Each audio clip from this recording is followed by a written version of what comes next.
Bonjour madame, messieurs, très chers followers de la plateforme de production audiovisuelle CN Magnus TV. Aujourd'hui, dans votre magazine Le Dossier, nous allons à la découverte du monde du crédit et de la finance. C'est quoi une analyse financière? C'est quoi l'objet d'investissement? Entre autres interrogations, trouveront une réponse tout au long de ce magazine. Pour vous apporter des réponses, nous nous sommes rapprochés d'un des pères de la finance au Cameroun, pour ne pas le nommer Monsieur Lapa. Bonjour Monsieur Lapa. Bonjour Monsieur Nyemek. Merci de nous recevoir chez vous. Au plaisir, c'est pour moi.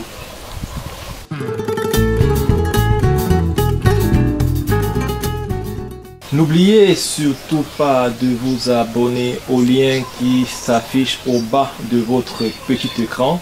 À tout de suite.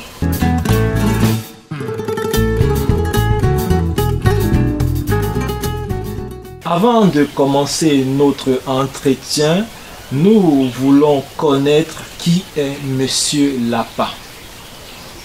Oui, Monsieur Nyemek, Yamari Lapa, c'est quelqu'un qui a roulé sa bourse dans le monde de la finance de 1999 jusqu'à nos jours, pratiquement 24 ans de microfinance, à travers notamment Asset Cameroun où j'ai pratiquement fait toute ma carrière en occupant presque tous les postes de responsabilité, notamment agent de crédit, superviseur de crédit, chef d'agence, des ressources humaines, où j'ai été formateur jusqu'à mon départ lié à une petite maladie qui m'a invalidé. C'est quoi le crédit? Oui, Monsieur Nyemek, le crédit en réalité c'est les moyens financiers qu'un emprunteur met à la disposition du prêteur contre le remboursement avec intérêt et par échéance, si possible. De façon concrète, terre à terre, qu'est-ce que ça dit le crédit? Donc c'est de l'argent que l'on vend. Le crédit en fait c'est un accord entre deux parties, le prêteur et l'emprunteur. Le prêteur peut être soit une institution bancaire ou une institution financière. Oui, et le prêteur peut être monsieur lambda, n'importe qui, une entreprise, une entité individuelle, une personne individuelle ayant une activité génératrice de revenus, pour être un peu plus précis. Ça sous-entend, si vous avez une entreprise génératrice de revenus, vous avez une société, une SA ou une SAL, vous pouvez solliciter un crédit auprès d'une institution financière. J'aimerais savoir, entre ces deux parties, à savoir le prêteur et le demandeur, et l'emprunteur, oui, à quel moment le crédit apparaît comme une nécessité pour un emprunteur et à quel moment une entreprise ouvre-t-elle le crédit à des particuliers ou bien peuvent se compléter? Bien sûr, puisque à la base, c'est soit l'emprunteur qui va vers le prêteur, c'est-à-dire un homme d'affaires qui va vers une banque de la place ou bien vers une institution financière selon son besoin et selon son projet à réaliser. Maintenant, il revient maintenant à l'institution financière d'analyser la faisabilité, l'opportunité d'octroyer ce prêt ou pas, à travers plusieurs mécanismes que nous connaissons tous. D'accord. Il peut aussi arriver que l'emprunteur cherche le demandeur, bref que celui qui donne le crédit cherche de potentiels partenaires, clients pour pouvoir leur octroyer ce crédit. Ça n'arrive souvent pas. Effectivement, le meilleur client c'est celui vers qui nous nous rendons. Et nous pouvons descendre sur le terrain en phase de prospection et nous rendre compte que le besoin du client et révéler le besoin auprès de l'emprunteur.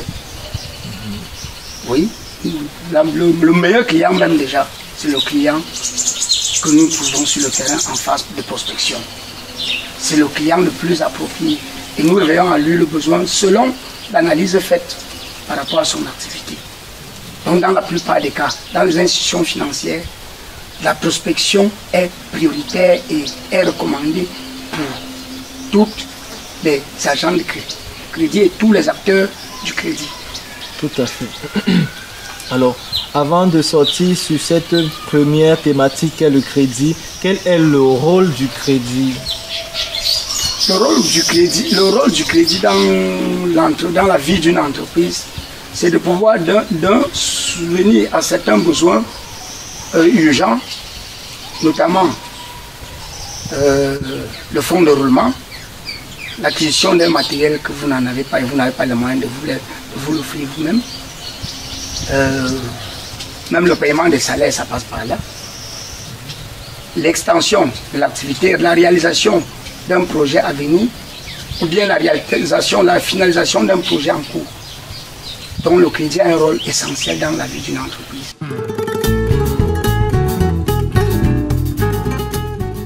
Après le crédit, arrêtons-nous un tout petit peu sur l'analyse financière. Apparemment, c'est quoi une analyse financière? L'analyse financière a un rôle prépondérant dans la vie d'une entreprise. Elle permet d'évaluer la santé financière de l'entreprise et la santé économique de la dite entreprise. C'est à travers l'analyse financière que la décision d'octroi du prêt ou le rejet du prêt se fait. Et l'analyse financière permet d'évaluer la capacité de remboursement du crédit demandé. Tout à fait. Et de façon simple, en quoi consiste une analyse financière?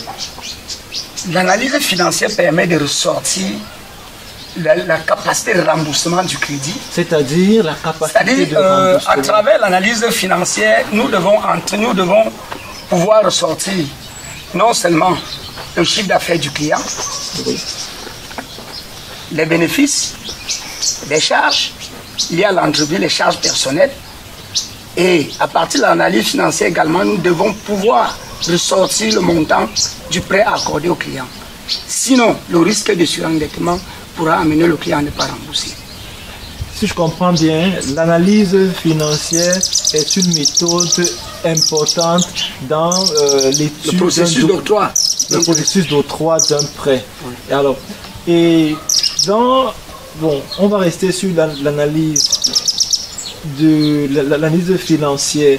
J'aimerais savoir, est-ce que cette analyse est-elle la même dans différents secteurs, ou bien il y a des points de ressemblance sur certains secteurs d'activité et des points de divergence sur d'autres activités? Non, cette analyse diffère selon le type d'activité. Oui, parce que dans le domaine de la manufacture, l'analyse financière est évaluée différemment du domaine commercial ou du domaine de service. Donc, elle varie selon le secteur d'activité. Oui. Revenons un peu sur les différents domaines. Quelles sont leurs particularités et leurs différences? Domaine administratif, c'est-à-dire les fonctionnaires, le corps des fonctionnaires, commercial, ceux qui achètent et revendent les marchandises, quincaillerie, commerçants. J'aimerais un peu revenir, que vous reveniez sur ces différents secteurs d'activité que vous avez évoqués un peu plus haut. Oui, monsieur Niemek, vous êtes plutôt en train de vouloir faire votre formation directement, mais ce n'est pas mauvais quand même en soi. Je parle pour ceux qui nous regardent. Oui, justement, si je prends par exemple les fonctionnaires dont vous venez de parler, oui, le fonctionnaire, son analyse financière est liée à son revenu mensuel. Et c'est d'ailleurs très facile à travers ces bulletins, l'ordre de virement irrévocable. Bref, pour le fonctionnaire, c'est très facile.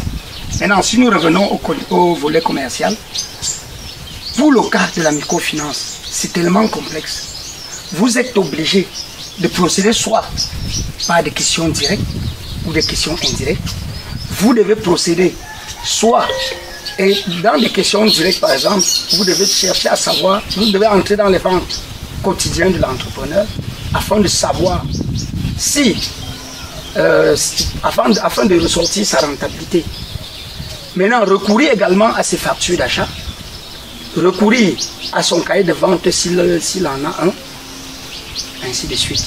Maintenant, vous devez poser beaucoup de questions subtiles afin de ressortir non seulement ses charges au niveau de l'entreprise, ressortir également ses charges au niveau de son domicile, afin de pouvoir sortir son compte d'exploitation et avoir une marge bénéficiaire pouvant lui permettre de rembourser le crédit.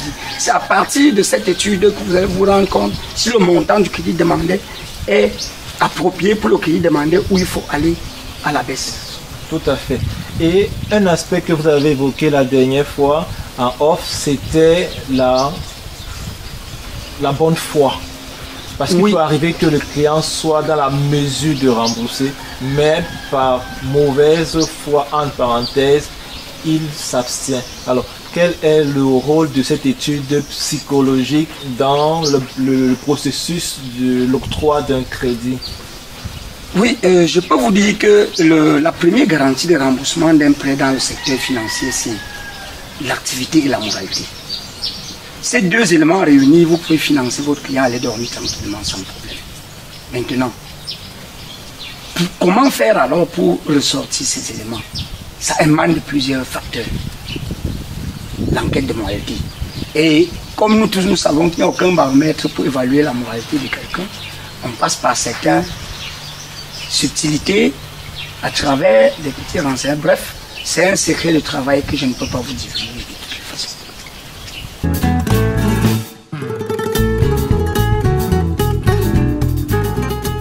On va continuer, on reste toujours dans le même processus.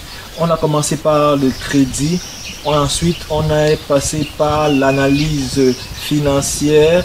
Maintenant, on va essayer de s'arrêter sur un acteur qui intervient de façon indirecte et directe dans le processus. Je fais appel ici à l'avaliste. C'est quoi ou bien c'est qui un avaliste? Oui, un avaliste, c'est quelqu'un qui s'engage à rembourser un crédit au cas où le débiteur principal n'arrive pas à le faire. Il prend l'engagement ferme de rembourser au cas où ce dernier ne le fait pas. Il joue un rôle très important dans le crédit. Soit vos éléments de garantie ne sont pas complets, les sûretés, comme on pourrait le dire, ne sont pas suffisants pour couvrir le crédit demandé. Vous devez vous faire accompagner par un avaliste. Et également, en cas de non-remboursement, ce dernier pourra vous mettre également la pression, au même titre que les agents du crédit ou bien les institutions financières, afin de pouvoir vous pousser à rembourser le crédit. Donc l'avaliste a un rôle très important dans le processus d'octroi du crédit. Et surtout que la microfinance la procédure dans la microfinance est différente de la procédure bancaire. Vous pouvez obtenir le crédit sans l'avaliste si vous avez des garanties conformes et solides. Tout à fait. Donc, l'avaliste dans le processus de demande d'octroi de crédit a un rôle important. Il est aussi, comment je peux dire, il est engagé au même titre que vous. Tout à fait, que le demandeur, que le débiteur principal. Alors, est-ce que face à une demande de crédit, face à la somme demandée, est-ce qu'on peut choisir n'importe quelle personne dans son entourage pour que celle-ci vienne jouer le rôle d'avaliste? Autrement dit, comment est-ce qu'un avaliste peut être important? Comment il peut aider un débiteur dans son processus d'octroi de crédit? Très bonne question, M. Niemet. Je pense que si votre camion est en panne, le taxi ne peut pas le remorquer. Et il en est de même pour le processus d'octroi du crédit à travers l'avaliste en question. L'avaliste a le potentiel financier de pouvoir rembourser au cas où le débiteur principal ne le fait pas.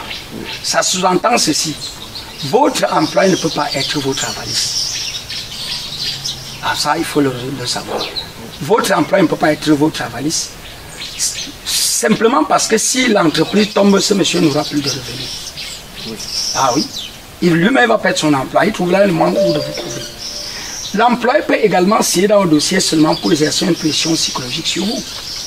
à partir de votre gestion. Si vous gérez mal, le monsieur saura que en cas de non-remboursement du crédit, son engagement est atteint. Et d'autre part, cet employé, comme fait parfois signer dans le dossier, il sait que si tu as mal, le patron va chuter et lui-même il sera tenu pour responsable le moment venu.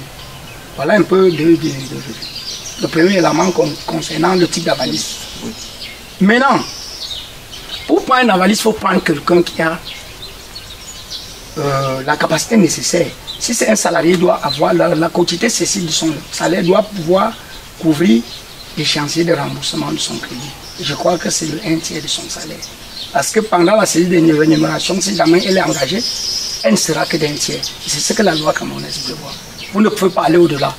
Ce qui vous poussera forcément à solliciter un avaliste qui a une capacité de remboursement un peu solide. Oui. Et en plus, vous pouvez prendre un avaliste qui peut mettre, peut-être, pour le cas des institutions financières qui ont des conditions, des sûretés un peu plus souples. Il a son bien matériel qui a un peu plus de valeur pour vous couvrir, en dehors du salarié, parce que ce n'est pas seulement le salarié qui peut être avaliste. Donc il y a des particuliers qui ont une capacité financière liée à leurs affaires qui peuvent également couvrir le crédit en cas de besoin.